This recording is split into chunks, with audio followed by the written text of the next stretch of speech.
Olá, boa tarde. Estamos ao vivo com informações do governo federal e eu inicio falando sobre a agenda do presidente Jair Bolsonaro. Ele começou o dia em reuniões aqui no Palácio do Planalto, primeiro com o ministro-chefe da Casa Civil, Onyx Lorenzoni, e Antônio Nardes, ministro do Tribunal de Contas da União. Bolsonaro também recebeu o ex-embaixador dos Estados Unidos no Brasil, Clifford Sobel, e o deputado Júlio César, coordenador da bancada parlamentar do Nordeste.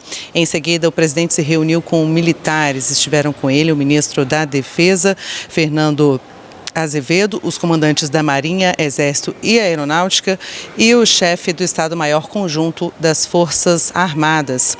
Bom, a pacificação política e social na Venezuela foi tema de uma fala da ministra da Mulher, da Família e dos Direitos Humanos, Damares Alves, em Genebra, na Suíça. Ela fez um apelo à comunidade internacional pela união de esforços para restabelecer a paz na Venezuela durante uma sessão de direitos humanos da Organização das Nações Unidas. Vamos ver então um trecho do discurso da ministra na ONU. Não poderia deixar de expressar a preocupação do governo brasileiro com as persistentes e sérias violações de direitos humanos cometidos pelo regime ilegítimo, repito, regime ilegítimo do ditador Nicolás Maduro. O Brasil uniu-se aos esforços do presidente encarregado Juan Guaidó, não para intervir, mas para prover imediata ajuda humanitária ao povo venezuelano. O Brasil apela à comunidade internacional a somar-se aos esforços de libertação da Venezuela, reconhecendo governo legítimo de Guaidó e exigindo o fim da violência das forças do regime contra sua própria população.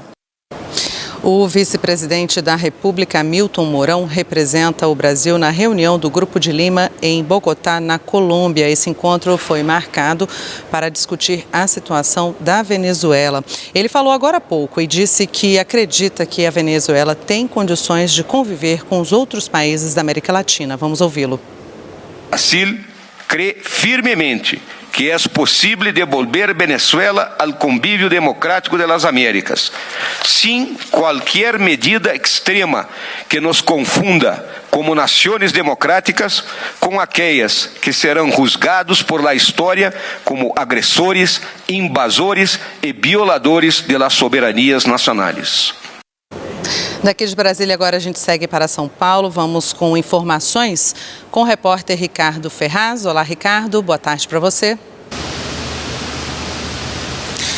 Boa tarde, Daniele. Além de tratar da questão da Venezuela, a ministra da Mulher, da Família e dos Direitos Humanos, Damares Alves, no Conselho de Direitos Humanos da Organização das Nações Unidas, falou também a respeito do rompimento da barragem em Brumadinho, Minas Gerais, que hoje completa um mês. O número de mortos foi atualizado. 179 pessoas, 133 ainda seguem desaparecidas. A Damares destacou que o governo brasileiro está tomando diversas providências para que tragédias como essa não se repitam mais no futuro. Queremos reafirmar a posição brasileira de que as empresas não ficarão isentas da obrigação de respeitar direitos humanos. Como demonstrou a recente tragédia em Brumadinho, a ação ou omissão de empresas podem ter consequências concretas sobre os direitos humanos, notadamente o direito à vida. O governo Bolsonaro tem atuado para responder de forma firme a essa tragédia e evitar que novos desastres ocorram no futuro. O Ministério da Mulher, da Família e dos Direitos Humanos participa e continuará participando ativamente desse processo. Ao longo dos últimos 30 dias, o governo brasileiro tomou diversas providências para tentar dirimir a situação em Brumadinho e também para evitar outras tragédias como essa. O Ministério de Minas e Energia, por exemplo, determinou a proibição de barragens que são construídas utilizando a mesma técnica que em Brumadinho e que em Mariana. São as chamadas barragens a montante, que são consideradas mais instáveis do que barragens que utilizam outros tipos de técnicas da construção civil. A Agência Nacional de Energia Elétrica também determinou a inspeção e a fiscalização de diversas barragens em usinas hidroelétricas. O Ministério da Economia liberou 802 milhões de reais em caráter de emergência para atender as famílias que foram atingidas pelo desastre. Já o Ministério da Cidadania adiantou o pagamento dos benefícios do Bolsa Família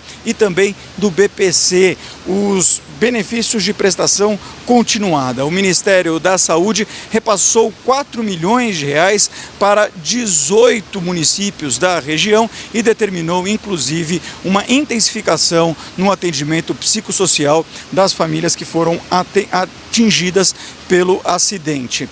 Durante o trabalho que foi feito em Brumadinho, o governo brasileiro pôde contar também com o apoio do Exército de Israel, que enviou 140 homens e equipamentos de última geração para atender pessoas que pudessem ter sobrevivido ao desastre e também na localização de corpos. Já a Advocacia Geral da União determinou que vai entrar em ações na Justiça para que a empresa Vale ressarça todos os gastos que foram tomados a partir do desastre em Brumadinho. Continue agora a acompanhar a programação da NBR, a TV do Governo Federal.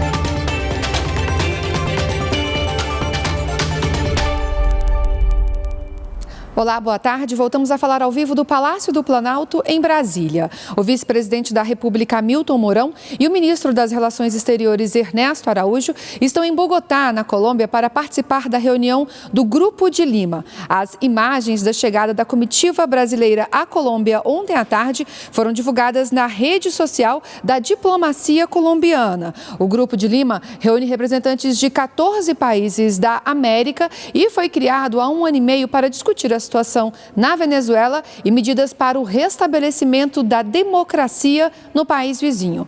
Na última quinta-feira, o governo da Venezuela fechou a fronteira com o Brasil. A medida se estendeu por todo o final de semana, impedindo a entrada de alimentos e medicamentos enviados pelo governo brasileiro ao povo venezuelano. No sábado, atos de violência marcaram a tentativa de ajuda humanitária em Pacaraima, lado brasileiro da fronteira, e Santa Helena do Uairém, lado venezuelano da fronteira. Também foram registrados conflitos na fronteira da Venezuela com a Colômbia, que também tentava enviar ajuda humanitária ao país vizinho. Em nota, o governo brasileiro condenou os atos de violência que resultaram em mortos e feridos. Na nota, o governo do Brasil afirma que, abre aspas, o uso da força contra o povo venezuelano, que anseia por receber ajuda humanitária internacional, caracteriza de forma definitiva o caráter criminoso do regime de Maduro.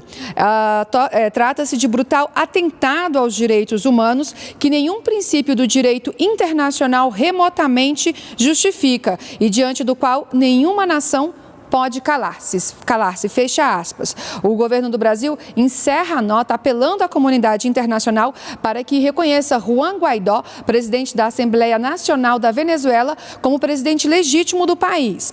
E hoje, em Genebra, na Suíça, a ministra da Mulher, da Família e dos Direitos Humanos, Damares Alves, fez um apelo à comunidade internacional pela união de esforços para restabelecer a pacificação política e social na Venezuela. A ministra participa da sessão dos direitos humanos da Organização das Nações Unidas. Vamos ver um trecho do discurso da ministra na ONU. Não poderia deixar de expressar a preocupação do governo brasileiro com as persistentes e sérias violações de direitos humanos cometidos pelo regime ilegítimo, repito, regime ilegítimo do ditador Nicolás Maduro. O Brasil uniu seus esforços do presidente encarregado Juan Guaidó, não para intervir, mas para prover imediata ajuda humanitária ao povo venezuelano.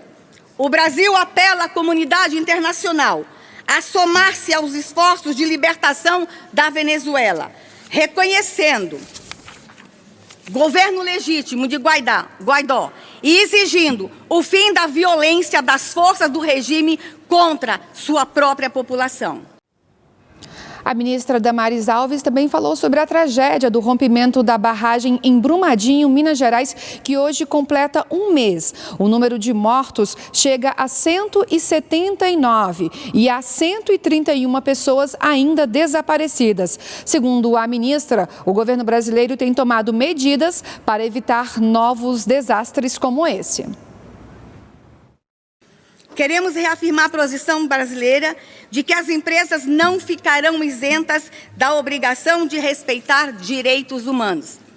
Como demonstrou a recente tragédia em Brumadinho, a ação ou omissão de empresas podem ter consequências concretas sobre os direitos humanos, notadamente o direito à vida. O governo Bolsonaro tem atuado para responder de forma firme a essa tragédia e evitar que novos desastres ocorram no futuro. O Ministério da Mulher, da Família e dos Direitos Humanos participa e continuará participando ativamente desse processo.